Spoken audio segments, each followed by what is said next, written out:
वळूयात पुढच्या बातमीकडे। नवीन महाबळेश्वर प्रकल्प विकास आणि पर्यटनाचा नवा अध्याय असल्याचं उपमुख्यमंत्री शिंदेंनी म्हटलंय। शेतकरी आणि पर्यटन विकासाच्या दृष्टीने नवीन महाबळेश्वर प्रकल्प असून या प्रकल्पाला कोणतीही स्थगिती नसल्याचंही त्यांनी स्पष्ट केलंय। त्यांच्याशी बातचीत केली आहे आमचे प्रतिनिधी इम्तियाज मुजावर यांनी।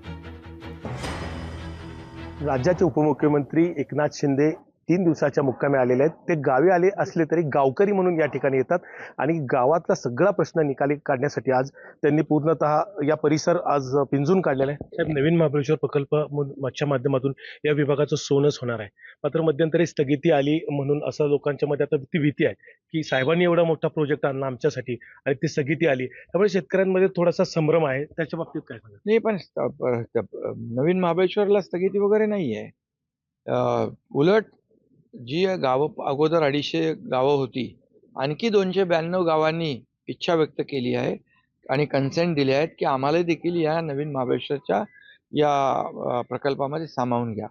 त्यामुळे इथं पहिलं तर कुठल्याही शेतकऱ्याची जमीन या प्रकल्पासाठी घेतली जाणार नाही। उलट त्यांच्या जमिनीचं आज जे काही पोटेन्शियल आहे त्याच्यामध्ये वाढ होईल, त्यांना कनेक्टिव्हिटी मिळेल, रस्ते मिळतील, इथली जी काही निसर्ग संपदा आहे ती कुठेही कमी होणार नाही, पर्यावरण कुठेही कमी होणार नाही, उलट त्याच्यामध्ये वाढ होईल।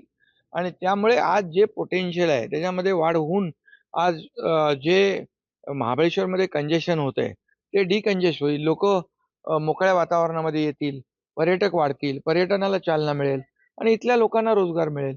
आमचा कन्सेप्ट संकल्पनाच ही आहे की इथल्या या भागातल्या लोकांना, तरुणांना नोकरीसाठी, रोजीरोटीसाठी शहरांमध्ये, इतर शहरांमध्ये जाण्याची पाळी येऊ नये, ही आमची संकल्पना आहे आणि हा जो काही भाग आहे तो विकसित झाला पाहिजे।